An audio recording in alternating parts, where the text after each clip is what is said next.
Well, good evening here from the United States, and good morning to our friends in Australia. We are expanding our reach to be global. That way we can add this to our business cards now. Practical Show Tech is global. Actually, I think this is one of the coolest stories that has come out of what started. Oh, what now? 3 weeks ago? Just over 3 weeks ago? Yeah, 3 weeks ago. Just about. And we've had the cool fortune of connecting with all kinds of people across all time zones, across all countries. And well, ironically enough, I connected with a gentleman in Sydney, Australia, who was from Indiana. So it was kind of funny how that whole thing came about. I'm pretty close to Indiana, but this is the half a degree of separation with Pete Erskine. Stories continue, and our friend Larry. So Al Craig's with us today. Al is located in Sydney, Australia. Accompanying Al today is Tom with Sennheiser. And what we're doing is this inaugural launch of basically field stories. These are individuals. I will tell you right now, Al is not an employee of Sennheiser. Al is not an employee of NEP directly. He works on TV trucks. He works on sporting events. He spent many years honing his craft, starting as well, a lot of us did. We started doing music, right? And then on from there. And lo and behold, we discover this thing called television. And all of a sudden, boy, that's kind of a cool thing. Some of the things that are not so fun about it, maybe things like compressed load in times and working in weather with really nasty rain. But the game goes on, at least until it's called. And as A2s, we sit there and we wait. So Al is an A2 now, with doing a number of sporting events around in Australia. I'll let him tell you a little more about that in just a minute, of how he made it to Australia and his connection back to Pete. But again, this is a story by the end user, told by the end user. So for those of you watching, if you have similar stories on different topics, get a hold of us, because this isn't about all these, all the flash and technically trained speaking. This is about really people that represent the heart of PST, which is that we want to share knowledge that we've gained in the field, experiences, good, bad, and different things we would never do, things we would suggest doing. But before we go any further, I'm going to go to Mac and Pete to kind of talk about our Q&A process. It's going to be very similar if you've attended any of these before, but in case we got some new viewers tonight on this morning down there, let's just kind of walk it through them, guys. Sure. In your GoToWebinar control panel, which will be either on the right or the left of your screen, there will be a tab toward the bottom that says questions. If you open that tab, at the bottom of it, there will be a very small window for you to type your questions into. And we will then transcribe them to a better format for, well, all of us and Al and Tom to be able to read. And we will attempt to answer all of your questions. Very often we are unable to get through all of them due to time, but we will try to at least get all of the topics covered that you ask about. So just enter your questions in, and we'll answer them as we go. It may be during the flow of the presentation, or there may be sections where we stop and just do questions, but we will get to your questions. Pete, any words? When Larry Estrin and I went down to Australia to do the 2000 Olympics, we were mostly located at the stadium for the show, but also did rehearsals out at a couple of different airfields, and we're traveling all over the place all the time. And we always ran into Al down there because he was probably mixing every other event there. He just seemed to be everywhere. So that's where I first met him. And it's been a long time, but Go ahead, Al. You got it. Yeah, Al, take it away. And like we said, this is your story. We're going to follow along with you. And we did encourage everybody to download this software. So if you're having an issue, put in the questions, and we'll help along with the links. But Al, take it away. All right. Well, thank you, guys. First and foremost, I want to say that I am not an electronics engineer. I barely know a diode from a capacitor from a resistor. I've been an audio assistant, as we call them in Australia, or an A2 in America. I've been an A1 and an audio director over the years on various events. And I'm aware of many of the high-end devices that Pete and others work with, the scanning devices and Rhodes and Schwartz and RF Explorer and things like that. But typically when I rock up to a gig, I don't have that sort of equipment available to me. I can only use what's in the truck and what I bring in my shoulder bag. And what I want to do today is step through a scenario of one sport at one venue. But before we go there, a little bit about me. I started my audio career in '73. I was a student at Indiana University, and I was attending a jazz concert one night. There was one microphone on the stage, and whoever was in control failed to open the mic until about 5 measures into the solo. So I found out a little bit more about who was in charge of that, and finally got assigned and volunteered to do that job myself. So I started doing jazz concerts with one microphone, and then we went to 2 microphones, and these were, for soloists to stand up. The big band would be playing, the soloist would stand up and go up to the microphone. I'd turn it on, I'd adjust the gain, and immediately fell in love with audio. I'm supposed to be a high school band teacher by my credentials. So I was a music education major with a jazz minor. In the last 2 summers of my college career, I took a job at Opryland in Nashville, running live shows down there. That introduced me to the Nashville market, basically. After that, I went to New York City and worked for a company called Continental Color Recording, which was one of the very first remote OB trucks in the States, because back then there was 3 networks and they had their trucks and their crews. And for CCR, we used to do things like racing from Yonkers on Friday nights and racing at Belmont on Saturdays, the horses. We would do the Long Island Nets and the Islanders hockey. And then there was things like Easter shows and rooftop tennis and all kinds of things like Frisbee golf, all kinds of things that we used to handle.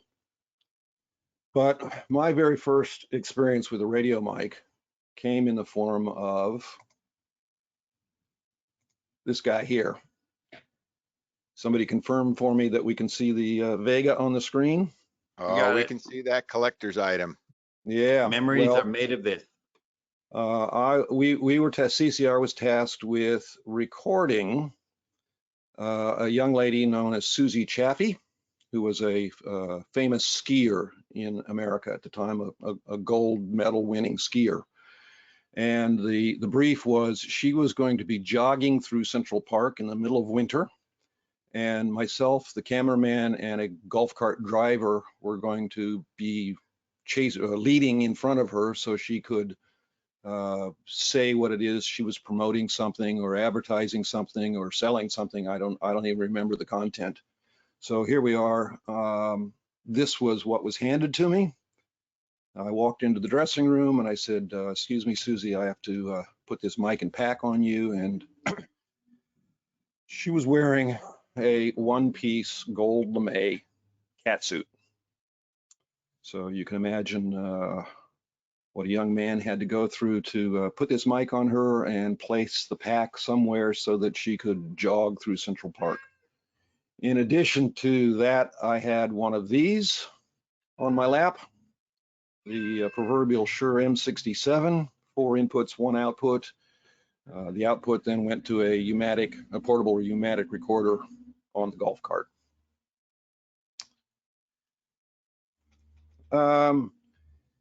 CCR, after CCR finished up, they allowed us all to go freelance.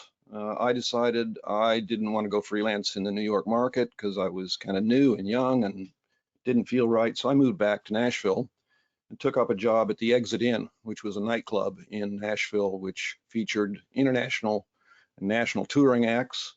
Spent a couple years mixing everything and everybody from B.B. King right down to Steve Martin.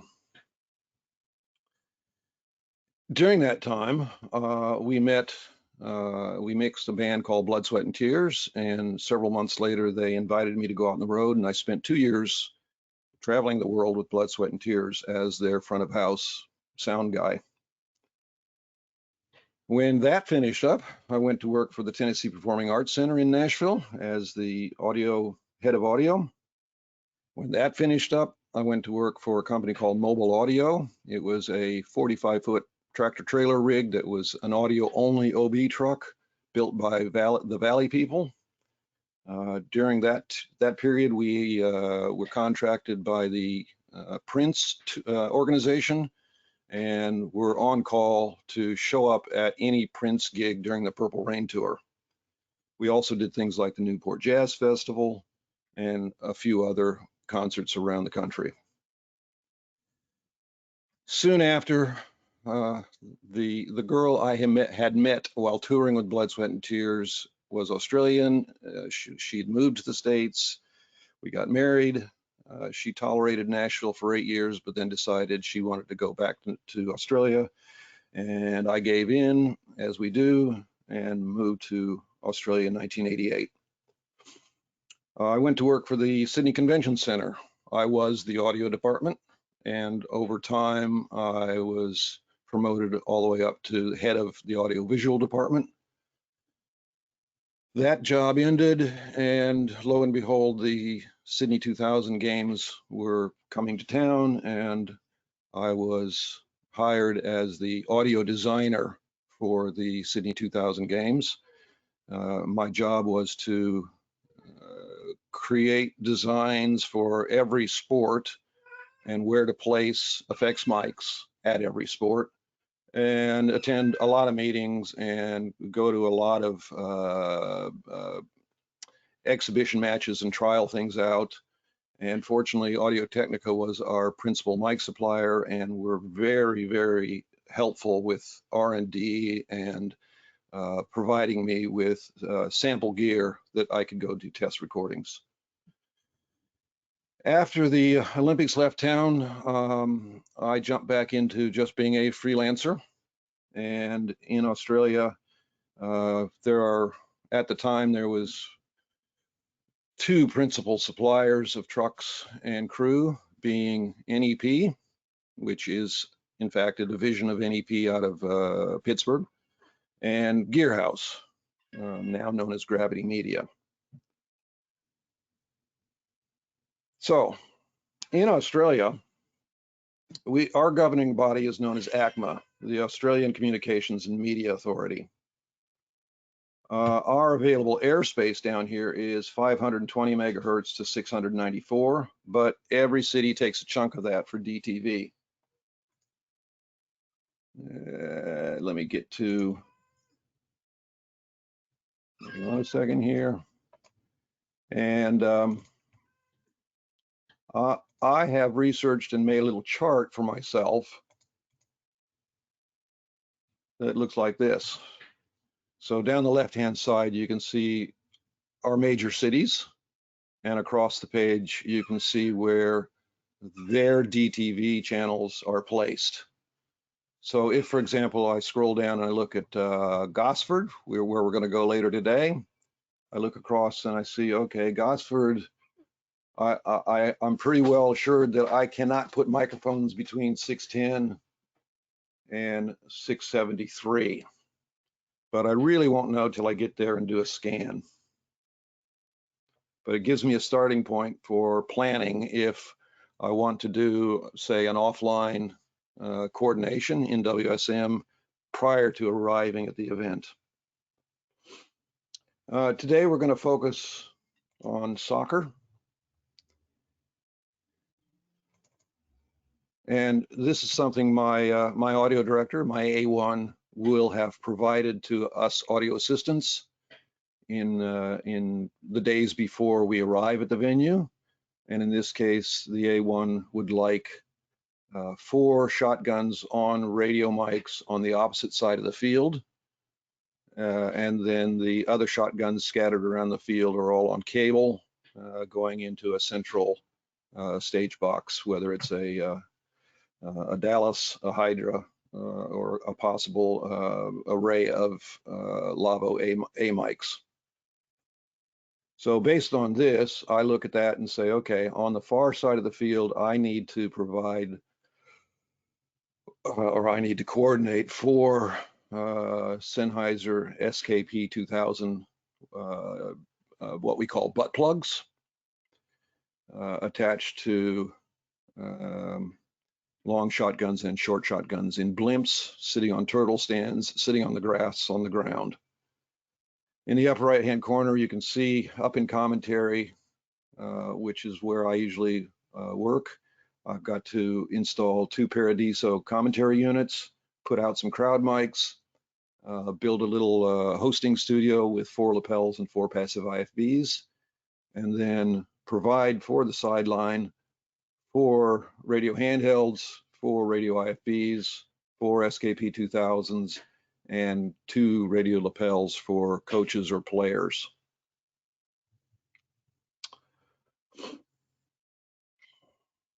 So what the truck usually has on it could be something that looks like this. This is NEP's HD14 radio complement. You can see here that they have 1 rack built up with a whole lot of Sennheiser EM6000 receivers and some EM3732 receivers and some antenna combiners. Over on this side, there's an array of IFB transmitters, SR2050s. Over here, we've got a battery charger. And over here is the Lavo Dallas. In the corner, down here in the corner is a UPS. Everything is backed up and dual redundant power supply with a power lead coming from the truck and a power lead coming off of local mains power.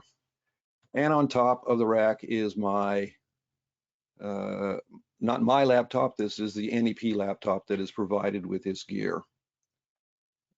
If I go to the next picture, a little bit of a close-up, you can see in this rack, there's a IP switch down here.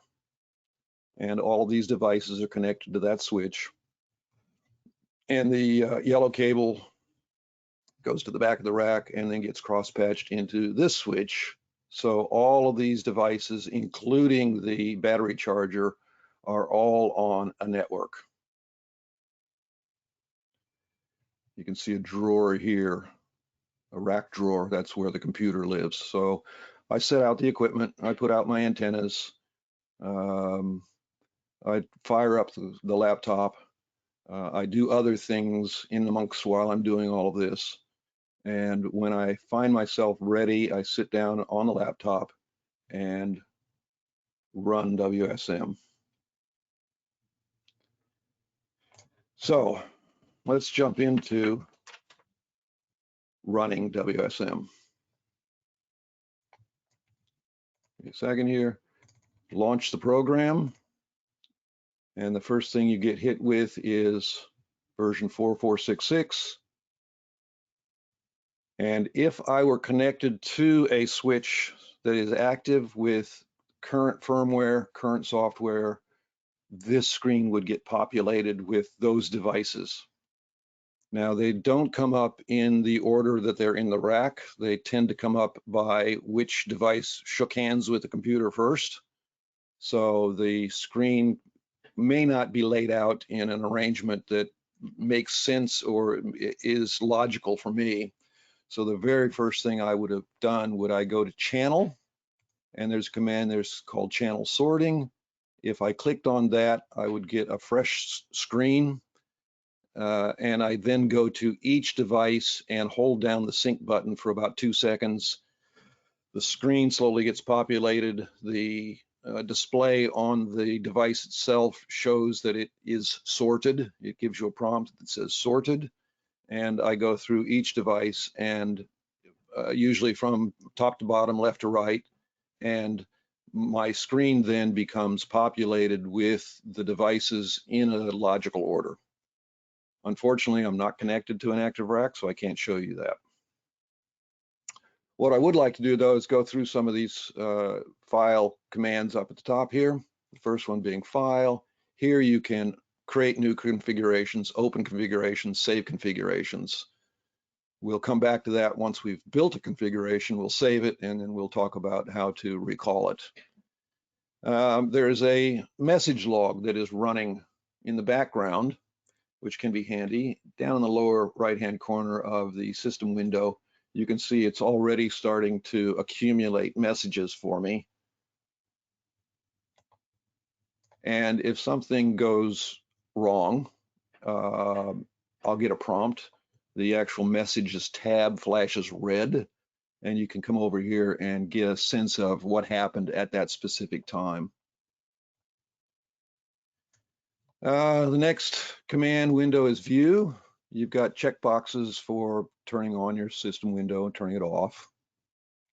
The toolbar, on and off. The grid on the screen, I always leave it on. Snap to grid, I always leave it on. Next thing is scenes. Down here in the corner, you can see we're on the master scene. But we could add a new scene, which we now see scene 1. And we can actually label that and call it something else if we wanted to. And for theater people, opera people, this might be a handy thing where you can actually coordinate your screen to match the script. So in scene 1, you might only have 2 mics on. In scene 3, you might have 10 mics on. So you could step through the scenes and only see on the screen what you need to see during that scene. It could be useful for festivals. You might have 2 stages, the A stage and the B stage. So on the master scene, you might have the A stage, and on scene 1, call that stage B. Not much else on the scenes system. In system, you have remote access. When this is turned on and you're connected to an active rack, the display shows a red dot on each channel to indicate that you have remote access. Your laptop has control of that device. Sometimes you have to come in here and turn this on and off to get red dots on everything. It again depends on the firmware, the software, and the switch. Sometimes you have to refresh the device list, and we'll get to that in a minute. Online mode is what comes up by default when you're connecting up, when you fire up the software for the first time and you're connected to a real rack, it will come up in online mode. Today we're going to be in offline mode because we're not connected. Preferences is a little section where you can control who sees your laptop, and if you have a second laptop running, you might have one at side of stage and another one out at front of house. Or in our case, I've got one up with me in commentary and a second one in the remote truck.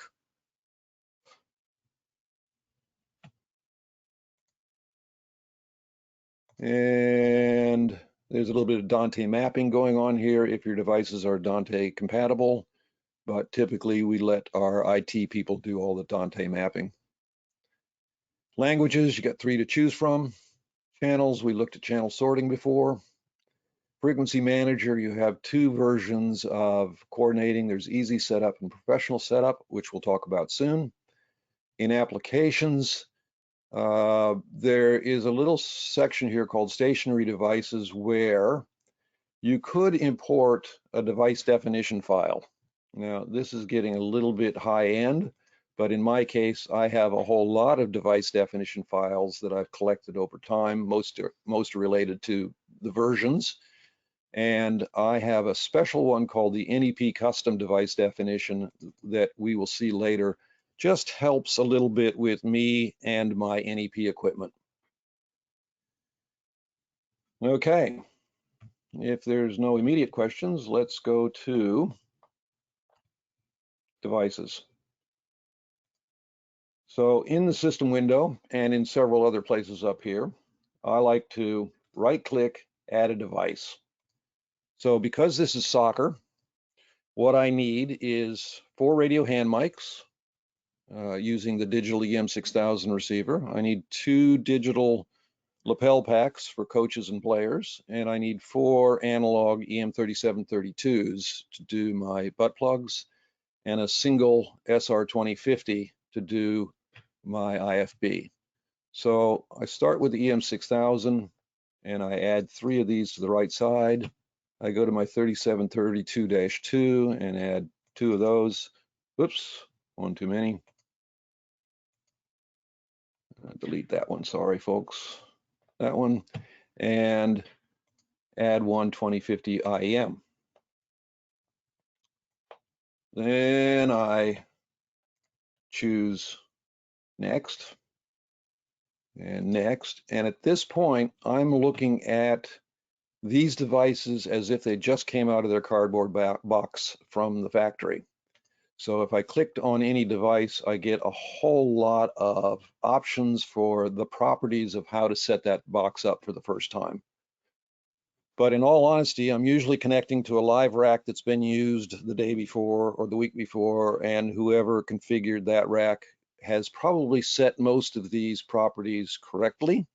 I will double check them, but this is not the place to do it. So for the moment, I'm just going to step through, other than making one change to my SR2050 and bring that into the range of the product that NEP owns. I finish up, and you'll see they're all up here on the right-hand side. The red X indicates because I'm offline, I'm not connected to the devices. But if I refresh my device list, come on, why isn't it refreshing?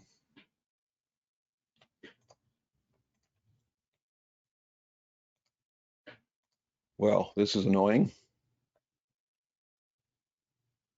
At this point, it should populate this screen, but what I'm going to do is I'm going to jump immediately to a saved, I'm going to open a configuration that I know that I've set up prior to today. And here is what I get. And this screen's pretty well dressed up, and I've made changes to all the properties. I'll step you through some of that. You'll notice here, each device is named. I put a leading number in for a reason we'll see later. So I've got handheld 1, handheld 2, handheld 3, handheld 4, player mic, spare, far left corner, far left, far right corner, far right and far right corner, IFB 1 and 2, IFB 3 and 4. Now on any one of these devices, say this one for example, I can create a label which pops up there. And for no particular reason, I'll just call this one far left corner one more time. And I can drag that label into that little blank space there. So you can see over here in the hand mics, I've named these hand mics. Not only am I calling it handheld 1, I'm also calling it Waz and Tara and Danny and Coach. Over here, player 1, player 2. It can be a handy thing just to keep track of who's using what at any given time. Other things I can do with any one channel is I can change its view style. Currently we're on variant 1. If I went to variant 2, it just gives you a little more real estate on the screen and keeps you informed of the same amount of information just displayed differently. Variant 3 looks like this, and I'm going to go back to variant 1. You can add an icon, and for you musical people, this could be very handy. But for us in sports, probably not. Other than just a hand mic. You can surround the channel in colors. So if you choose panel color, you get all of these options for colors. I've chosen red for my hand mics, blue for my player mics, green for my field effects mics, and yellow for my IFBs. If you right click in the lower right hand off the channels in the black area, you can create a label, and you can type anything you want in that label, and you can then drag that label down into this area and size it however you want. Now, let's look at individual properties. If I double click on my first channel, I can first of all see the frequency range of that device. And in the case of the EM6000s, it runs from 470.2 to 713.8, which is way more than what I need, because I only need 520 to 694. But that's the factory setting. I can then name it anything I want, which will also appear in the OLED window on the device. I think the character limit is about 8 characters on a EM6000. I want to then look through things like the gain. For a digital mic, when you sync the microphone to the receiver, the setting that we set here is transferred to the mic. So in this case, because we're doing on-field interviews and hostings, a gain of 18 is reasonable. If it were a rock and roll singer, I would probably have a gain of maybe 4 or less. Depends on how loud they are and how close they work their mic. But for a standard interview where the mic is 6 inches away from the guy's face, 18 seems to work for us. I can add a low cut filter of anything 30, 60, 100, 120. The display is what shows up on the little window on the microphone, and we like to keep it to the name. And again, the name being 01HH1, so that tells my partner on the field when he needs to pick up handheld one, he can read that in the window. The lock allows you to lock out the manual controls on the handheld or the body pack. I tend to keep it off, so we just don't have to take that extra step of unlocking it on the field if you do have to make a change. Cable has to do with the lapel pack, and typically auto or line works just fine.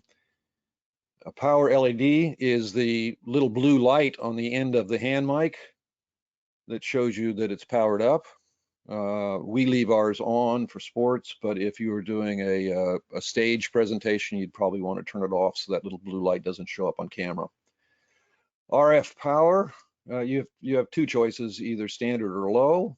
If you were in a confined space of a TV studio or maybe a small stage, you might want to go to low, but we stay with standard. Sync options, you can check this box, and when you sync, it only syncs the frequency, not the other properties. Down here in the command mode, this is all about the connectors on the back of the EM6000. We have an XLR analog output. We have an AES output. We have a Dante A and a Dante B. For no particular reason, we just leave them all on. And the audio frequency out is the line level output of the analog output, and you have lots of options. So if you had a desk that only had mic inputs, you could lower this, but because we're plugging into a Dallas or a Hydra or an A mic, we go straight to full bore 18, gain of 18 dB. Now, when I get this rack all set up and I've connected to an active rack, I would have a red dot in this corner right here on every one of these channels. What I would do then is I would double check that the previous user left things set up, and if I highlight all 4 of my hand mics, I can choose common properties. Now, in the case of common properties, name is blank because I've named them individually.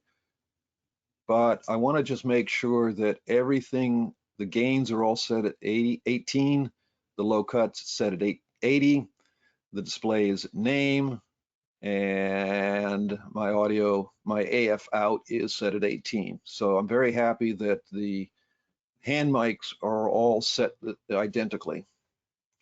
I'll do the same thing on my lapels. I look at common properties, and here again, the gain, the gain, I might go with a lapel. I might go, because it's being worn by a player who's running around during warm up, and we're interviewing him while he's warming up, and the lapel is probably attached to his jersey. A gain of 9, maybe 5. On another sport, we actually put these on referees, so they're usually screaming and they're blowing whistles, so maybe a gain of 0 in that case. Because they're running around in the field, I might have a low cut filter of 100, and I'm double checking that 18 is my audio out.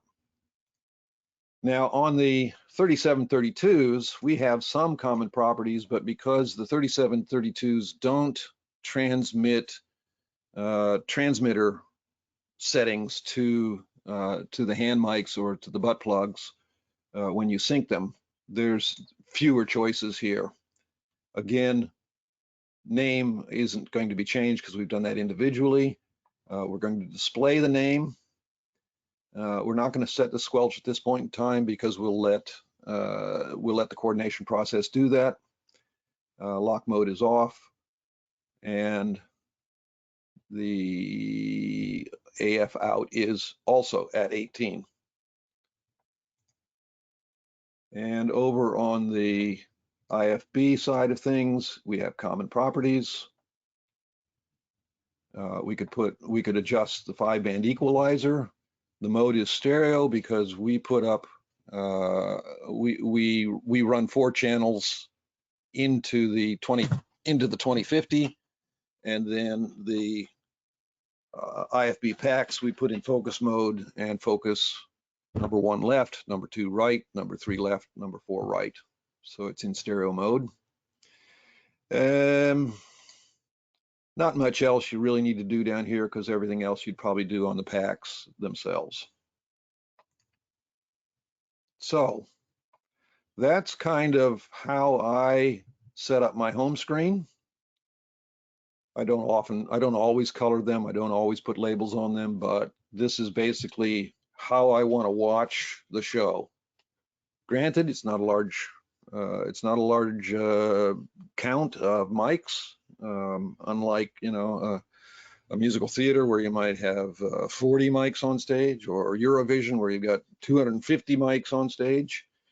But I have to be sure that it works and works every time. Now, before we go on into professional setup, are there any questions that have popped up? Anybody? Mac? Am I talking to myself? I'm here. I got it. The questions. Okay. Yep. For about the receiver settings. Can you Yes. copy and paste the receiver settings to other RX so they can all have the same settings? Or do you have to set them up manually every single time? Okay. Well, many of the receiver settings stay embedded into the receiver day to day. So it's rare that I would find a receiver that isn't already set at 18 on the AF out. It's rare that I would find a receiver that doesn't have the name as what's going to be displayed on the transmitter. So those things tend to live within the device. But when I get to the end of this coordination process, I will save my configuration. And if I go to that rack, that truck, that sport at that venue, I could recall a previously saved configuration that I made and use that as my starting point. And as well as you just showed the common properties, which is As well as the common properties. one way to get there. So Yeah. Okay. Danny Reese asks, how do you look at 250 mics on one screen? And one year I was a frequency coordinator for Eurovision, not the show inside the venue, but the press outside the venue. And they used two 60-inch monitors to display Yes. this same display, huge on the screen. And they also have about 50 in-ear monitors, if I'm not mistaken, maybe even more, that are also displayed on the screen. Quite an operation. Well, Danny, I can't speak for Eurovision, but I have seen some pictures. Yes, there is a huge mic count. Yes, they can't get them all on one screen unless they have a really massively large, large RGA screen. Yeah. Yep.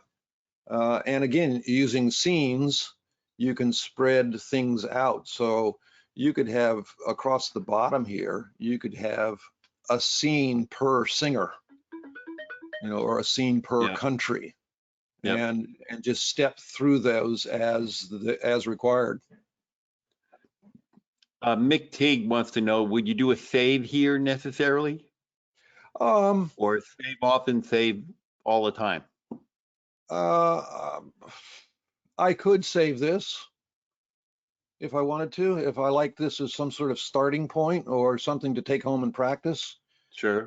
But I haven't done a configuration yet, so I don't quite see the point of saving at this point. I mean, you could set this up as a default starting point when you do your offlines. Right. But again, whenever you connect to an active rack, you're going to get a display of what's in that rack. Sure. Keith would like to know, could you review how you get the name WAS into that position? Sure. So if I right click on a device, it says new label. At that point, I can type in anything I want. And in this case, it's this is what the far left mic, or I could far left, let's call this the far left 8070. And then that label pops up where the name shows up, but you can drag it down to here. Oh, okay. Michael wants to know, can you make changes to properties in real time, or does the mic need to be resynced? On the receiver, you can go to the menu and change things within the receiver. And on the transmitter, you can open up the menu in the transmitter and make changes. Be aware, though, I that think what he's asking is that the mics are not remote controlled by the receiver. That's what he's asking, right? No, they're not. they have to be resynced. This is not a Shure Accent digital. The Danny Reese wants to know, he says, he's in responding to his 250 mics on one screen, you can set it up as banks of things. So you can have a different tab for each band is what you're saying. Yes. So if I went to scenes and added a scene, right, I might call a scene, hang on, let me get to this. If I go to scene, I might call this scene Germany. Right. And then I had another scene, add a scene. And they could be any or all of any mic on any other screen. It's just whatever you want to put on the screen. Yeah. Like if you had a host mic that shows up in every scene, it could show up on every tab. Right. So if Germany were only using one channel of one mic, I could put that here. And that's the lead singer's mic in Germany. If I went to Slovenia and went to that scene, go to that scene, I could add this microphone, or 3 microphones or whatever. Yeah. So on each scene, I then have only what I need for that act. If you have this set up like this screen right here, can you copy the whole screen and paste it onto another tab? Not directly, but if you went to another tab and repopulated it with, you just have to repopulate it again. Okay. Repopulate it over here. Okay, cool. That's all the questions for the moment. Okay, so let's go back to here. Now, we mentioned that this is all networked. Let's for the moment say that you're a PA operator and you're going to a nightclub and you've got some Sennheiser equipment, but you don't have a switch and you don't have all these Cat5 cables. You could connect your laptop into one device only. Set up your antennas, recognize that that device is connected with remote access, and then as we go into the next steps, you could run a scan, and at least you know what you have in your airspace.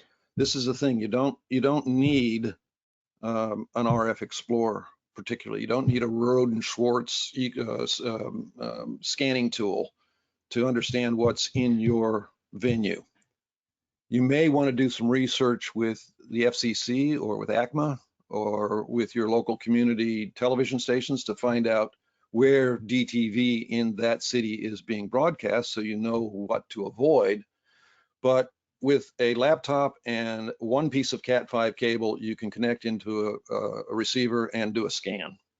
From there, you would have to then do what we're about to do, which is an offline configuration, and then take the numbers that the computer generates for you and just hand dial them into each of the transmitters and receivers, and you're safe to go. So here we go. We're going to go into Frequency Manager, Professional Setup. This is the first thing we see.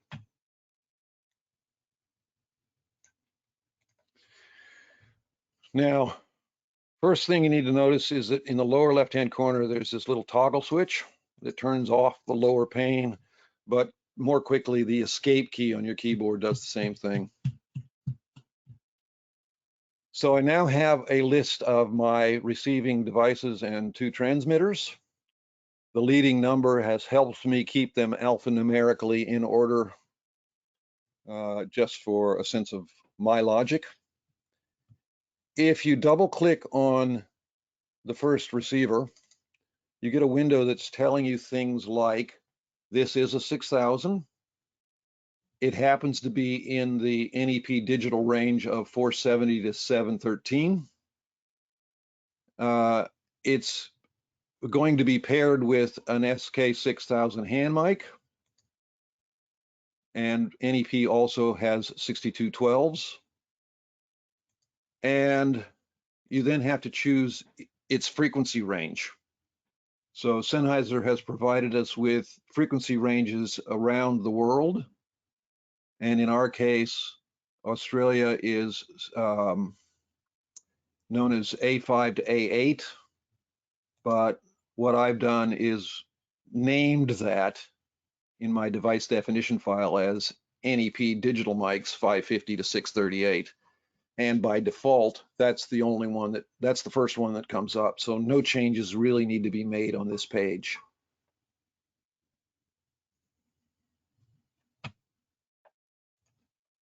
Same thing for the other handhelds, same thing for the player mics. You can see that the frequency range of the transmitter is 550 to 638. And you can see the portable device, the transmitting device. Now, in the case of the 3732s, I double click on that and I have to change what would have defaulted. It would have come up this way by default, but I have to choose that I'm using an SKP 2000, and then I have to choose which bandwidth I'm using. And again, in my device definition file, I've made it a little bit easier and I call it the NEP low butts, which are designed to operate in the 516 to 558 area. So my 4 SKP 2000s, I've pre-configured for us here, so I didn't have to step through this, as 516 to 558.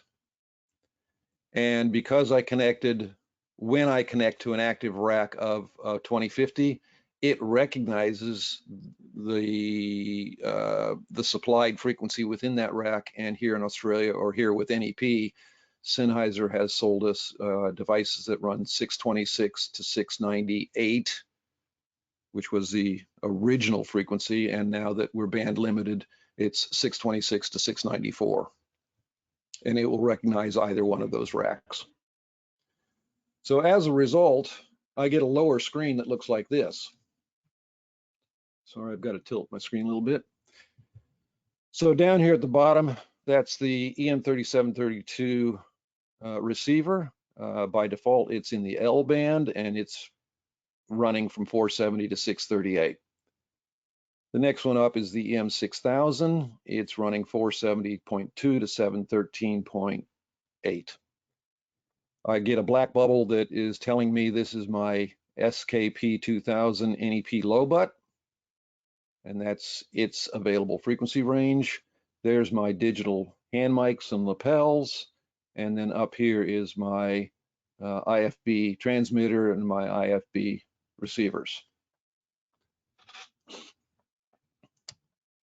This grid here is known as the, I don't know, the grid. You can change the regional grid to any one of these countries. And I'm told by Sennheiser that if your country isn't listed, you're probably using the same grid as some nearby country. Check with your Sennheiser rep on that one. So we're in Australia, so we choose Australia, and we get the Australian channel grid. Over on the right-hand side, you can turn on and off various aspects of the display. For example, these black bubbles, I can get rid of them. Later on, we'll populate them with gray bubbles and blue bubbles, and we can turn scans on and off, and we can turn the noise floor on and off. Down the lower section, you get usable bands, unusable bands, interference frequencies, and discrete frequencies. You can turn those on and off at random.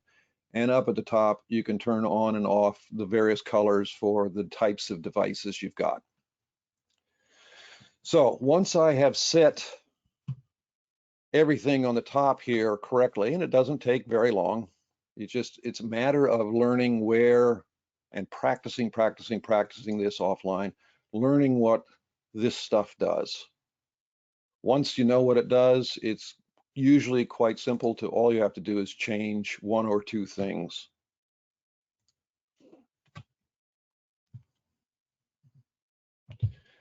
Now, at this point, I would probably run a scan. So I would check this box on my first digital receiver, and if I were online, it would allow me to check it.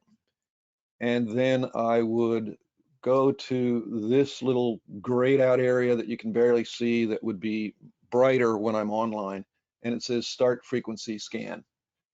When I click that, I can run off and do a couple of other things while it's scanning. It takes maybe 30 or 40 seconds. But in this case, because I'm not connected to an active device, I can't run a scan. But if I choose this icon here, I can download previously saved scans. So in this case, I'm going to download Gosford. And I'm going to turn off the black bubbles for the moment so we can look at this scan. You can see it runs all the way from 470 to 713. You can see there's obviously DTV channels being broadcast at this very moment as I did this scan. One TV station probably owns this range here, but is either not on today or hasn't put up their digital signal yet. I could probably get away with putting a microphone in there if I needed to, but I run the risk that maybe I'm scanning this at 10 in the morning and it's a community radio, a community TV station, and they don't come on the air until 2 o'clock in the afternoon, and then I'd be in trouble. Everything below 520 is probably the Motorola UHF bases in the truck and things used by security in the venue. I don't have any equipment that goes down that low anyway, so it doesn't matter. And up above 694, somebody is doing something up there, but it doesn't bother me because I don't have any equipment that goes way up there. I can turn this screen on and off here, the scan on and off here if I wanted to. And once I've done the scan, I can start making some decisions about where I want to put things. Now, obviously, with my 4 low butt plugs, I've got some pretty good airspace down here. I can put them anywhere between 520 and 558 if I want to. With my digital mics, I've got a pretty good range between 558 and 610. Obviously, I can't go above 610. And with my IFBs, I like to go right up the very top end of the scale, keeping them as far away as I can from anything else that's down here. So I have to make those educated decisions. So the next thing I do after I've set up the devices page is Sennheiser recommends these tabs in order, but I like to go to frequency bands tab next, and Tom concurs when we talked about it yesterday. What I have on this in this page is the ability to add other stakeholders' mics. So if I am at Gosford and I know what their frequency is for the PA system, I can add an interference frequency. I could call it Gosford PA and nominate their frequency. Now, I'm just guessing here at the moment, and give it a little bit of a tolerance left and right of that frequency of 250 kilohertz, and say okay.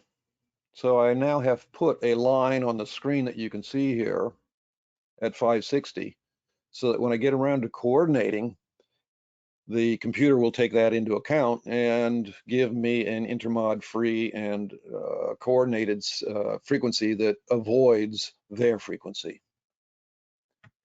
Once I've collected the quantity of mics that Gosford PA may be using, and I know that they use 4, but quite often we're there as a TV crew, we're there early, and the PA company isn't there yet. So either I have to wait, or I have to know, or I have to have collected their frequencies in previous visits to their venue, which I've done in this case. And I've created a, just get rid of that one for the moment. I've created a little macro using this export list command. Once I've put in the 4 frequencies of Gosford, I can export that as a macro, and now I can import Gosford PA systems. And I get their 1 IEM and their 4 mics, and you can see them on the lower screen. Here, here, here, here, and here. If I know of any radio stations that are going to rock up, and I know their frequencies, or if I go interrogate them, what's your frequency? I can coordinate around them because I'm super agile. Then I want to set up this checkbox, and it gives me this red line. The red line is kind of in analog speak, it's the squelch. You can alter the scale of the screen into microvolts or dBs or dBms. Personally, I like to work in microvolts because that sort of relates to my old 3732 squelch setting. Everything's relative, so it doesn't really matter which scale you work in. And then up here, I can set this noise threshold up and down wherever I want. So again, I have to make an educated guess. And I'm going to put this noise threshold right about there. So these tiny little peaks in the scan could be a radio mic a mile away. Maybe there's a convention center, maybe there's another sporting ground. Out at Sydney Olympic Park, there are several sporting grounds within close proximity that could be in use on the same day. We could have cricket at one venue, rugby league at another venue, and basketball at another venue. So those could be neighbors. So I'm going to set my noise floor. I'm just going to go just a little lower here. obviously these things are the DTV channels I can't use. So the last step here is to analyze the spectrum, analyze the frequency spectrum. I choose that. I want to append because I already have some frequencies known. And I say, okay. And I now get a display in color of all of this green area is open to me other than the pre-existing frequencies that I put in and the couple of little frequencies that the analysis has picked up. That one right there, that one right there, that one there. There's a couple in there, there's a couple in there, and there's a couple right up here. So the analyzed frequency spectrum has done the hard work for me and told me where I can and cannot go and where it will and will not place things as we move on.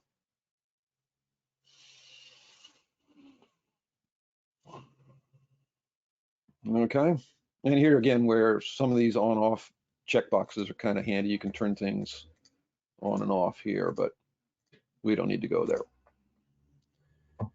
All right, so now it's time to go back one tab to system regions. System regions in Sennheiser thinking is a little bit like you might have a system region for your A stage and a system region for your B stage. If you were doing a festival, you might have a system region. If you were doing a Broadway, you might have a system region for your principal actors and a system region for your chorus line. In our case, I like to do system regions by function. So I'm going to create a system region called hand mics. Spell it correctly. And in there, I'm going to put my 4 hand mics. And I'm going to choose where I want to put them. So in this case, I'm going to go 570 to, and I'm using the tab to get to the next screen, next cell there, 579 to 590. So I'm giving myself 20 megahertz of bandwidth, and you see I get this blue bubble. That's where my hand mics are going to live. So again, I have to make a little bit of an educated decision here about where I want to place things by what I see in the scan. The next system region I want to add is player mics. So these 2 mics will go in there. I'm going to leave them at 570 and take them up to 560. So I've given myself 10 meg for 2 mics plus spares. I'm going to add another system region called effects mics. I'm going to put my 4 SKP 2000s in there. And I'm going to give myself a 530 to 550 bandwidth for those. And you can see the blue bubble there for effects mics. And finally, my last system region is IFBs, radio IFBs, and I put those 2 in there, and my habit is 670, hang on a second.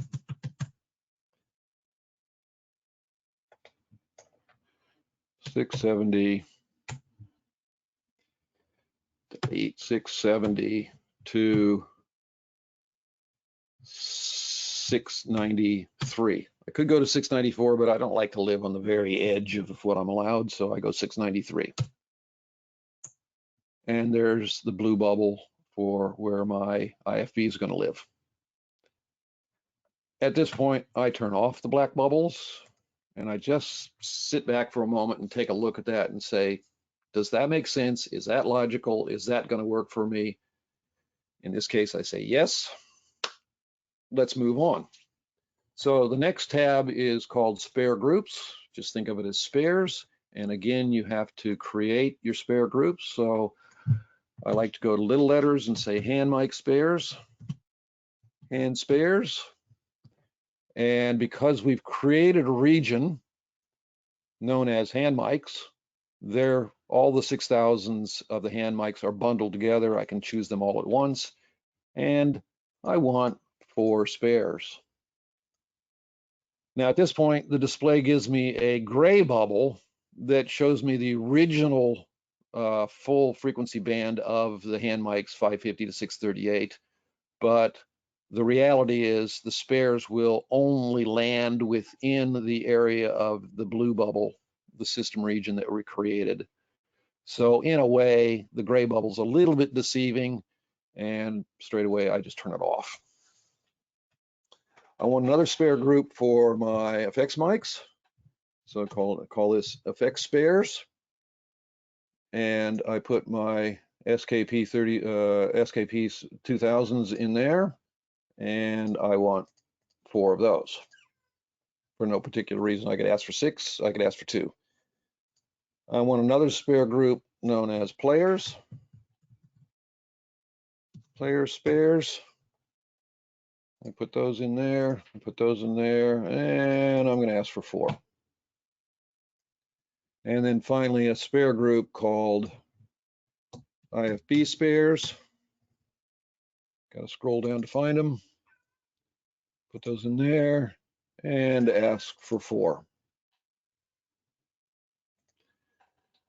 IFB spares, I asked for 5. All right. Now, if I were to go back to Devices tab, for example, you'll see now there are no spare frequencies yet assigned. But if I again look at the Spare Groups tab, you can see there's this many devices being asked for and this number of spares being asked for.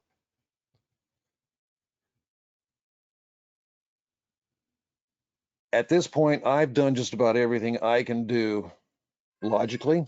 I have to now leave things up to the computer, so I go to the Coordination tab. I start a coordination, and I can let it run all day if I want to, overnight if I need to. But in this case, it's immediately returned to me some pretty good numbers on the left-hand side here. So I'm going to, you notice the active window up here, I'm going to pause the coordination. The unusable column is the first thing I look at, and it's a sortable column, much like Excel. So I can click through ascending or descending. What I want to look for is the lowest possible number here, and 0 is a good number. And over here, I want to look for the highest possible IM percentage rating.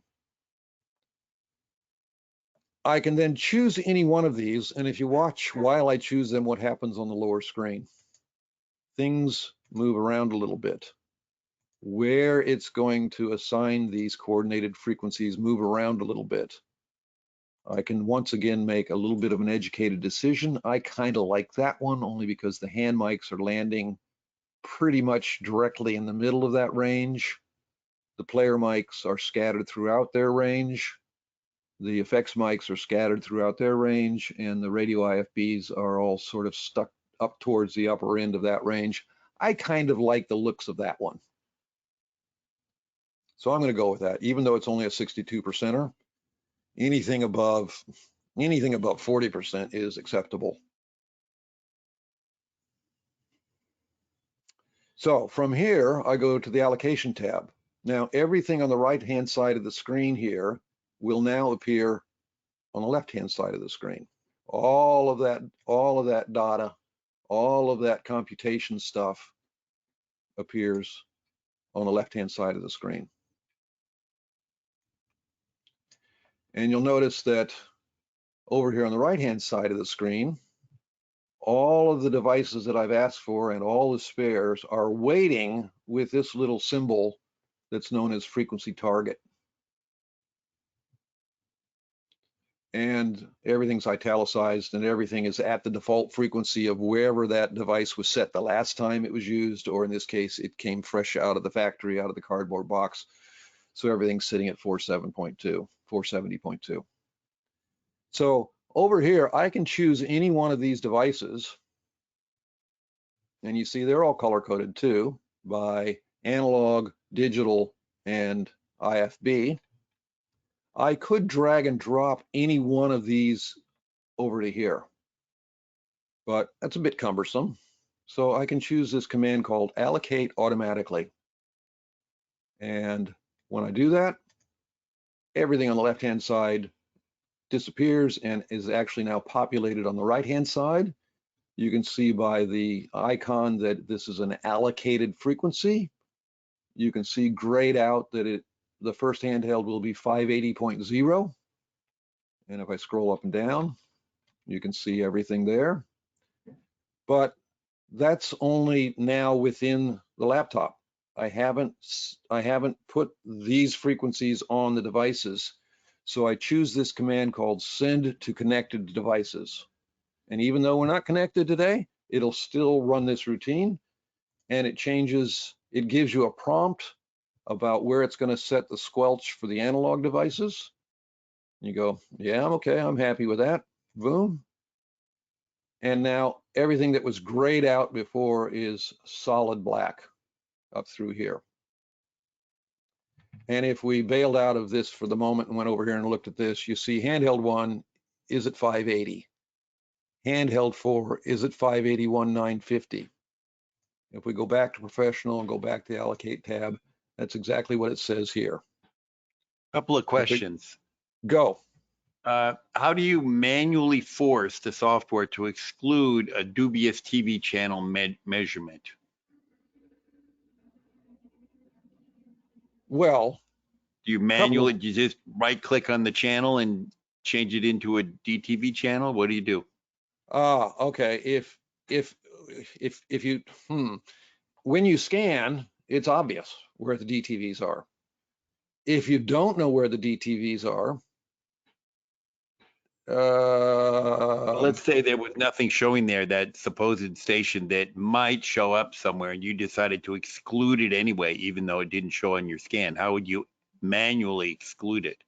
you can do a couple of things. Back here in frequency bands, you can create a frequency band known as a unusable band, and you can nominate the range of that unusable. So in this case, let's create a. Yeah, I understand that. That's easy. But what if I just wanted to click it on and click it off? Okay. Like force it to think there's a DTV station there. Okay, there's a keyboard shortcut. If you hold down Alt and Shift, you can drag that area there, and it creates that for you. Is that exactly one TV station automatically? No, that was just me sort of grabbing that open space. What if you on the channel numbers up above, like 45, can Yep. you click on, no, down where you were before, Yeah, down here. up to where it says 45? All right. Can you right click on that? No. No, What were the options? Ooh, hang on. There you were go. 2 options there. There you go. There you go. Hang on. It did it. Let's say, for example, let's jump down here to 33. Right.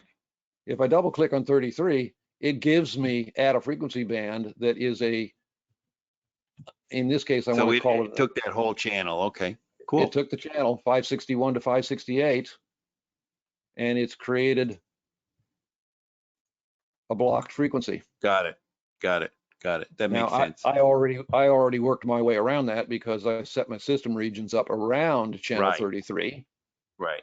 So it would have no effect on my coordination at this point in time. Another question from Kenneth Goodwin. If I'm working on a show with only in-ear monitors, yes, could you use the in-ear monitor wireless receiver as a scanner? No. You can scan on the receiver physically and get available groups and channels that you could use. And once you find one you like, you just set that on the transmitter. So, but in other words, you can't scan it on an in-ear monitor pack and sync it back into the receiver and get it to load the scan in. Tom? Do you have an answer for that, Tom? Yes, you can do that. Oh, okay. So is it just that simple? You scan on the pack, you put it in scan mode, scan, and then sync it with the Sync it to the transmitter somehow? Oh, okay. So it syncs backward into the transmitter? Exactly. Yes. Okay. And would that then display? So it doesn't display a scan. If you're using like G4 or something, G3, G4, it's not going to display a scan, but it'll use the scan. What does that mean? Well, it won't display it like, are you talking about trying to get it into WSM or just? Yeah, have no, it- if you wanted to do a scan of the band where your in-ear monitor pack was going to work, and then and show where the DTV stations are in that band, how would you No, do that? it won't do that kind of scan. It'll do a scan to show you open frequencies. So you Okay, can, so it'll pick a frequency sort of thing, right? yeah, because it's a different kind of thing. It's all set with preset intermod products. So it's a Got different kind of, Al's using a very sophisticated receiver. Danny Reese wanted to know, what does the noise threshold actually do? Is it just a visual reference, or is it adjusting squelch on receivers? Well, Danny, the noise line is proportional to when you analyze the spectrum. So in a way, thinking about a 3732, it is if you manually set the squelch based on the noise floor that you see on the meter of a 3732, that's kind of what we're doing here. But then we're analyzing the entire spectrum based on that educated decision as to where the noise line should live. Does that noise So- line, is that manually movable up and down? Yes. That's this command. That's this window here. See it moving? Okay. red line? Can you grab the line itself and move it? Ooh, don't know. Never tried. No, No. needs to be used out. Okay, so you set your noise threshold, and as you bring it down and it encounters something like those DTV stations in the middle, Yep. then it automatically, If Or I is that- set it up, if I set it up here, for example, and ran Yeah. an analysis, I would Right. get pretty much what I see on the screen. okay, would- yeah, I would get red here, and I would get green here. got it. If I move the noise floor down below the noise and ran an analysis, I would now get no available spectrum. I don't want to do it right now because I'm in the middle of this routine, but I'll come back to that if we have Yeah. to. No, that's fine. That makes sense. And so John Poon asked, can you manually block out channel 45 if you don't want it? We just saw how you can do that by double clicking on 45. Double clicking on 45, turning it into Right. an unusable band and saying, okay. And last question that's just come up is, what effect does tolerance value have when adding interference frequency? Tolerance value. Are we talking about priorities? I only I read know what them. you mean. Interference, yeah, okay, interference frequency. He's talking about, tolerance. Okay, so if we were to set up an interference frequency of 591.949, Right. that would be just Oh, is that that single so? The frequency. tolerance is like the bandwidth. The tolerance is the bandwidth left and right of that. And as we know, every transmitter is sending out a bit of a pulsing sort of bandwidth, So if isn't we it? set it for, we probably set it for like 300 kilohertz or something. Well, the first click up I give it is 250. Right. And from there I can go right up to, Right. Got it. geez, So big numbers. tolerance, well, that's when you want to wipe out the whole band. There we go. Yeah, But, so tolerance is basically the bandwidth. So if it's a regular FM or a digital, it might be 400 kilohertz, et cetera. So, okay, it makes sense. yeah, That's all the questions right now. Please Okay. continue. okay. So if we go back to the allocation tab where we left off, we now have the left-hand side of the screen giving us our entire list of the frequencies that have been assigned to the devices and a list of spares. Something's changed because let me go back and just do a real quick coordination because I made some changes and lost myself. So I go back to allocation, allocate automatically, send to connected devices. There's my list of frequencies. Now, what I like to do at this point is, first of all, go back and physically look at the devices in my rack and make sure that these numbers have transferred across. So my first receiver would be at 580, my second would be at 580.975, my third would be at 979.025, et cetera, et cetera. The next thing I like to do is save my scan. So this icon here would allow me to create, I'll call this Gosford test. I don't have to fill in all of these cells, but I do have to fill in the scan data name, the city, the country, and quite often just toggle down, this is an outdoor venue, and it time date stamps everything correctly.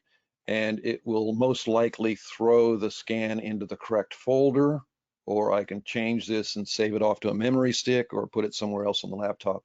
Say, okay, it's now saved that scan for future use if I want to. I also like to run this icon, which generates an HTML report, which I can name, which by default is date stamped. I can save that, and it throws up this really nice printable report of where I am, who I am, what I'm doing, all of the frequency bands that were analyzed and learned. It shows me the spectrum scan on the day. It tells me all of the mics and the frequencies that were assigned. It also gives me all the spares, all in one report. And I like to then just minimize that to the taskbar so that if I have a problem with WSM during the course of the day, I can just load this up and I can look down through here and go, oh, I need a spare frequency. I can grab a number and I can just hand dial it onto the device. So at this point, we can exit out of professional setup. And we're back to this page, and we should now see all of our frequencies in this window, in these windows. And we can start looking at how much noise might be showing up in the A and B antenna. Ideally, we want very little. If we're having a little bit of noise, we can change the frequency.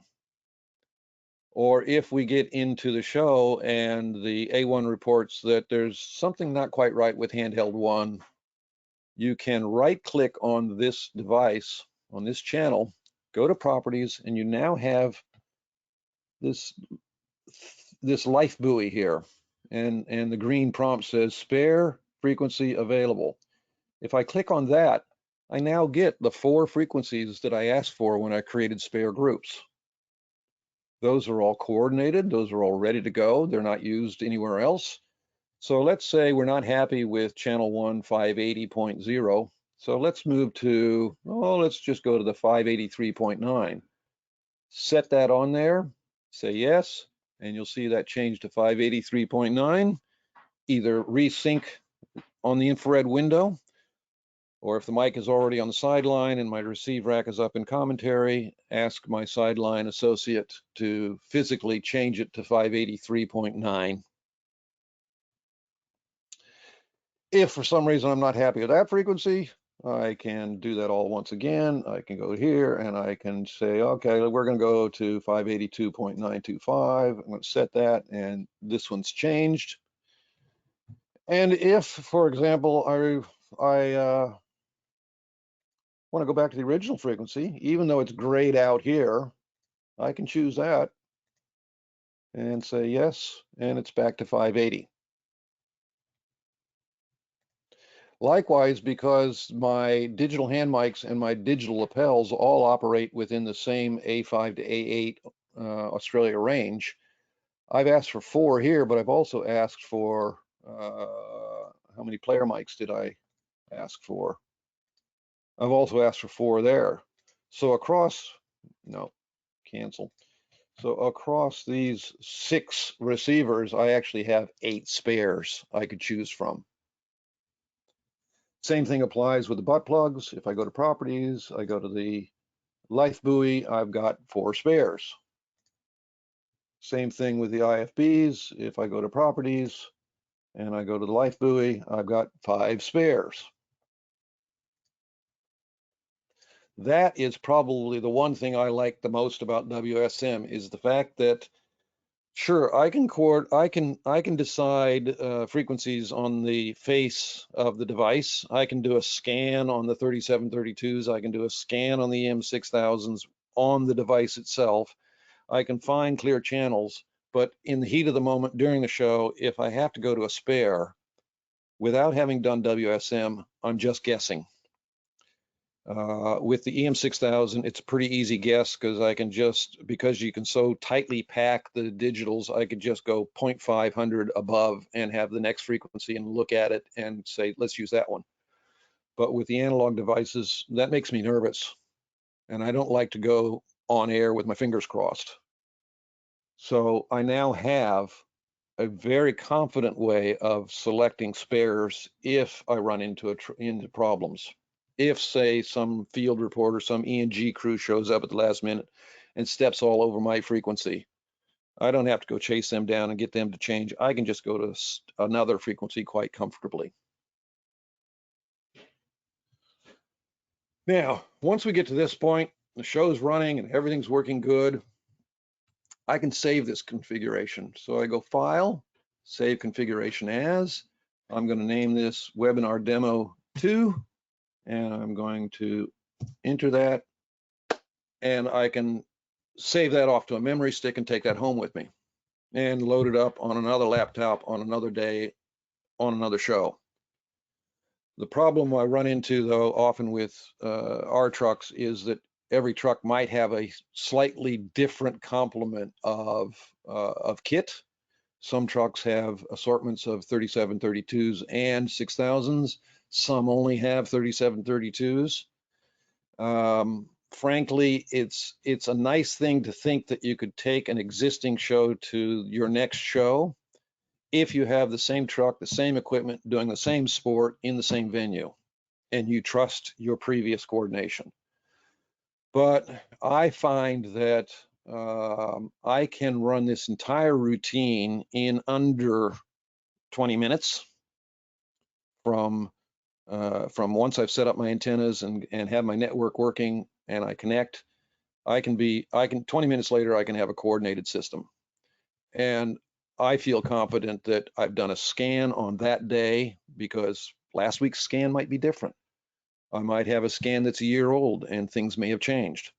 So a fresh scan is always advised, and a fresh coordination is not that hard to do. Once you've gone and used this software offline, you've practiced at home, you know where every command is, you know what everything does, and you feel confident and comfortable that when you show up, you plug in, you turn it on, you run your scan, you do your coordination, and you're ready to go. Now, if I did come back to Gosford a week later and I had the same truck and I launched WSM and I wanted to pull in a previous configuration, you notice it comes up in online mode, but then knows it's in offline. I go File, open a configuration. I'm going to go to the one I just saved. The first thing it would do would be, it would give you a box that's a prompt that says, do you want to, and I can't remember the words exactly, and it's kind of a double negative, but basically is, do you want to dump things on your laptop onto the hardware? Or do you want to take things on the hardware and dump them up into your laptop? So in this case, we want to dump things from the laptop onto the hardware. I would choose that command, and immediately everything that we've done on this page in this coordination would appear on the hardware. And then all I have to do is sync all my mics, and I'm up and running in 5 minutes. Okay. Questions? Hold on, Bruce. Keith wants to know, can you review how to change the noise threshold setting? That was a little Yep. moving thing right at the top center. Yep. So on the frequency/bands tab, I'll call you back. I'll call you back. you get this noise threshold window Right. that if you have the noise threshold line on, for which, Tom, I have suggested to you, and hopefully Sennheiser in the next version will create that as defaulted on. Where do you turn it on? This, do you see me in the lower right-hand corner here? You see my arrow? No. Oh.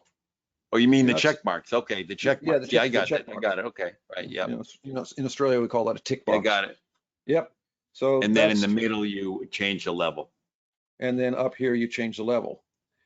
Now, just as an experiment here, because we've done a coordination and we're happy with it, and I've saved the report and I've saved the configuration, what I'm going to do is I'm going to lower this noise floor right down here into the noise. Now watch what happens when I analyze. You won't end up with any frequencies. Well, look at the mess I've got. Let's What lower is the all noise. that? Let's lower the noise floor again. But what is it? That's taken into account all of this noise and given me a whole lot of interference and unusable area. What are those green marks mean? That's Unusable area? That's all displayed up here in this massive list. Is that unusable? That's well, they're coming up as interference frequencies. Okay, fine. Okay, that See makes sense. That see makes that sense. column there? Okay. Yeah. Yep. And Jason Glass would like to know, does the file save function also save all the coordination options? In other words, will a recall show the list of frequency possibilities with percentage ratings, etc., as if we had just done the thought as a routine? Okay. Let me bail out of this for the moment so I don't save that and open that up again. And let me recall the webinar demo 2 configuration that we saved 5 minutes ago. Wait for it to come offline. Open a configuration, webinar demo 2. So I think Jason wants to know what's it saved. Well, it's saved all my devices and device changes. It's saved my system regions, as you can see with the blue bubbles. Right. It's saved my my list of interference and usable frequency bands, usable bands and interference and unusable bands. And where does it save the percentage ratings? The percentage ratings. Well, if you go to allocation, yeah, they're still here in this, Okay, page. got it. IM rating, got it. Yep, that Okay, stuff's cool. still listed by Cool. by the coordination we chose when we ran the routine. Right. Remember, right, I chose the one with 0 unusables and 62% IM right. rating. Yeah. Now, if you get stuck in this unusable column, if you get stuck and the best you can do is 1 unusable, for example, it will throw away a spare before it throws Okay. away anything. Kenneth Goodwin wants to know, when coordinating intercoms using WSM, do you need to coordinate RX and TX frequencies separately? I can't see how you would ever coordinate them together, but. I would think so. And you might do that by over Might here do in the what? Coordinate them together? well, no, not coordinate them together, but make them a part of your coordination plan. No, that's fine. That's fine. But he just Oh, want to okay. know if it can do them both at the same time, or do you have to do them each separately? And I think the answer is each separately. Each separately, yeah. Right. I would typically do my TXs first because they're harder to find. Yeah. In that situation, is the TX and the RX frequencies close together?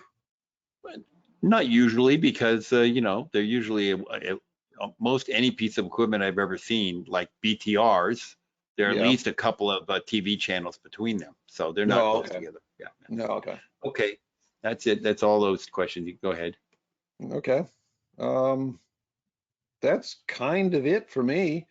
You've been given a link to downloading this software. I would encourage you to download it. I would encourage you to start exploring all the different steps required. You can download the WSM manual, which frankly isn't the greatest of manuals, but you can read through it and learn a lot of things about it. And Is the scan graph exportable, or does it just come out as a CSV? Is it exportable as an image, or do you just have to take a screenshot of it? you can save it as a CSV. Oh, okay. Okay. And import that back into other programs. But as you and I have discovered, Sure. there's certain things about it have to be formatted to drop into. Yeah, they have a wireless little bit different workbench. format. It's not Yeah. this, the WSM format is not that different than others. It needs, a few decimal points and a couple of things removed from it and changed, but otherwise it's pretty straight. Yeah. A website called rfscans.com. People that leave scans there have it available for all the different formats. So he automatically converts them all between the different formats in CSV. I have a couple of macros that do the same thing, but I pretty much leave it to people to convert their own frequencies.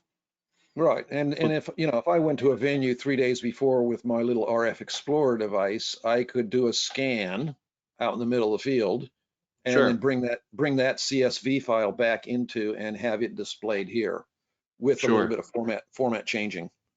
Sure. And for anybody who's interested, if you go to you go to Pete's website, Best Audio, he has a section there of scans from around the world.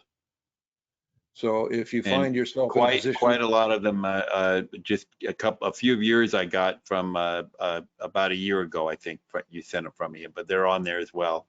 Yeah. So if you're tasked with having to go to Tokyo to do something for a couple of days, you might be able to find something on Pete's website to give you an idea of what you're going to run into when you get to Tokyo. At least enough of an idea to know if the equipment has a chance of working. Right. And while we're talking about that, let me just throw up a couple other scans here. For example, Newcastle, which is about 2 hours north of Sydney, its scan looks like that. Right. So that's the obvious DTV in Newcastle. Right. That area there. This little area here, I've not quite yet figured out, but I am under the impression that because of where we have to place our antennas, they are facing somewhat southeast out of Newcastle. And probably are aimed across the ocean and flying all the way down 2 hours south to the DTV transmitters in Manly. Right. So the DTV channels are making it to me, and I would be very careful about where I set my noise floor in this case. Right. I'm not terribly concerned. Are the weak ones on the left? Is that the ones that are going all the way across the ocean? Yes, that's and the other ones are the local ones, right? Okay. That's the local ones. Yep. Are they both in the same direction from the venue? I don't know where the towers are in Newcastle relative to that. Yep.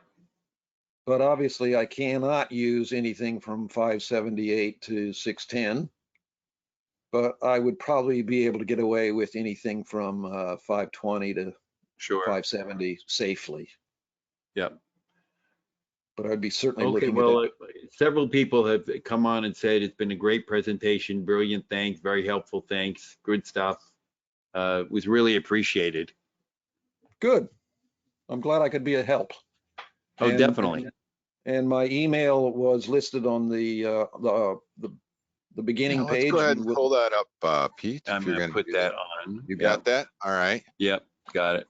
And yeah, because I think, Al, I appreciate the time you've put into this, because this wasn't just for this presentation. You were telling me about working with the fellow crew that are on the NEP trucks, and I think you're a great example of that collaboration that happens in our industry wherever we are on the planet. It's part of what makes us better at our jobs, is going that extra mile and the the truck A2 is sometimes one of the most difficult jobs you'll find in audio. Not just when it's bad weather and you're evading lightning strikes, or you're listening to the A1 tell you that the mic is falling down in the bullpen yet again, and it sounds like it's underwater, and that's because it is. But because you have to be ready to do things pretty quickly. You know, I would think that a lot of your experience back in the music days, whether hanging out with you know, following around Prince, or as we continue back, those years were very formative in learning how to make what you have work, identify what those tools are, and then you know, make a good situation out of what can be sometimes a very challenging environment. Well, So, I've always used a baseball analogy. Funny enough, mhm. I think of myself as I'm the shortstop, and depending on who's at bat, which out we're in, who's on first, what's on second. If the ball comes to me, what do I do? Okay, if there's 2 outs, well, I'd probably throw to first and get a third out. If there's 1 out, I might throw to second and see if I can get a double play. You know, it's all situational by what's happening at that very moment, and then being able to respond in the quickest, safest method to get us back on the air if we fall off.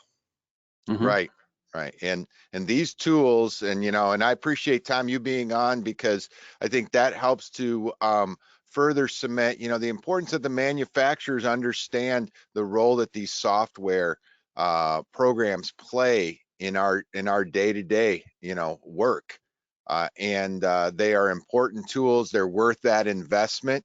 It's always neat to we take pride in breaking things on the air. And it's not a slam against anybody's software, because we've managed to do it. Pete is the king of on-air breaking of whatever it is, because these are all tools we use. And I love when people are committed to making things better. You know, nothing's going to be perfect. It's software, but being able to identify those, add features, change features. So thank you for being a part of this, for taking a lot of these ideas back to the folks at headquarters, and representing, you know, all of us in the field that are using products. And we have a fond appreciation for it. Joe Shidelli is probably one of the most formative people who spoke into my career very early on with his white papers and with how he did things. And that's these are products that are pivotal to how we do our work. So enough of my soapbox. I'm gonna hop down. Thank you so much for everything, Pete. I'm gonna let you have the rest of the night off. All right. Can I just ask? Yeah. Can I just ask Tom, from what you've seen and what you know of all of this, do you have any concluding remarks? I just think you did a great job, Al. It's always really one of my favorite things is to talk to, and I always encourage our German guys too, when they come over to the US or wherever, talk to A2s, talk to A2s. They know all the little secrets, the issues, the things that need to be addressed. Often you might not get that always from the A1, because they're looking at from 30,000 feet, but A2s are right in there doing the everyday work. So everything you said is very, very good and very useful, and I really appreciate it. You know, You're most welcome. Absolutely. All right. Well, I wanted to give a little plug for a show we have tomorrow at noon. Bruce Kramer and Joan Kane are producers of independent theater shows. And he is a talented audio engineer, lighting designer, a technical director. And when he is bored and doesn't want to do anything, he just goes off to off Broadway and produces a show. So got to fill your time somehow. And I'd like to give a little plug to the PST website for those of us who are in awkward time zones and can't watch these things live. There's a great collection of previously recorded webinars. If you go to the archive section, Yep. you even have to scroll all the way to the bottom and go more archives to find them all. They've done so many now, but the one that I would encourage a lot of people who are interested in radio mics and things like that, go to the one called RF over fiber. Now, granted, it goes eventually into RF over fiber, and that's still an area that the entire world is exploring. But the first, half of that presentation is all about antennas and boosters and couplers and Great stuff. helicoles and all kinds of good information, even though it does tend to be product specific for, what's the name of the company? Those aren't Oh, PWS. yeah, professional wireless. But we will say that is the cool thing about RF physics, is there's no one brand that owns the rights to RF physics. So whatever you learn, you can apply to everyone's brand of antennas. That's the beauty of that. But thanks, Al. That's a great point, is that this is about every brand during this weird time stepping up and saying, hey, you know what, we're going to share principles, ideas, and you can apply them across whatever devices you're using. So that's an excellent point, Al. Thank you very much. And keep checking our website, because we've got some innovative topics coming up next week. I think everybody's going to really enjoy. Hit the practicalshow.tech or practicalshowtech.com. All roads lead to Practical Show, and we'll plan on seeing everybody in days to come. So thanks again for joining us. Thanks, Al. Keep it coming, buddy. Good job. Here's till we get out in the field again. So long. Okay. Thank you. Bye-bye. Bye-bye. Bye. Bye, everyone.